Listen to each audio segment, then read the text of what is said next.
No do prdele. Noční hlídači, kde platíš si? Ty se mě ani nedotkneš. O kurva. Až s tebou skončím, tvoje tvář bude vypadat jak rozmáznutá brambora. Jo? A jako co? Vím, že si se mnou zahráváš. Kde je to dítě? Kde ho schováváš? OK, tak zatím šťastnou cestu. Dobře, podíváme se. Nebylo to žádné dítě. Zkus to podruhé. Vím, že si se mnou zahráváš. Kde je to dítě?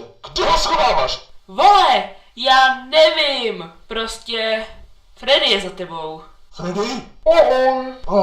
Ahoj, Freddy. Ahoj Freddy. Ahoj, noční hlídač. Freddy, nemluv na něj. Je to to je strašné. Freddy, on tu někde schává dítě, ale nechce mi ukázat kde. Víš, co to znamená? Nebudeme mít narozeninovou oslavu, Freddy. Ne! Ano, musíme ho najít, Freddy. Bude chtít narozeninovou udělat, co bude v mých silách. Přestaň číst fanfikce, matou tě. Začínám si myslet, že tu žádné dítě není. Prostě se budeš muset podívat pořádně. To je ono, Jdu dovnitř, ale prvně se ujistím, jestli tu vůbec nějaké dítě je.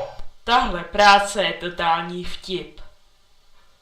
Co si kurva zač? Ahoj.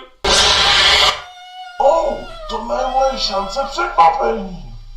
A mám tě.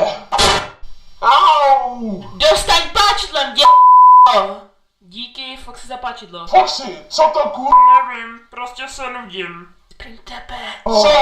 Slyšíš to?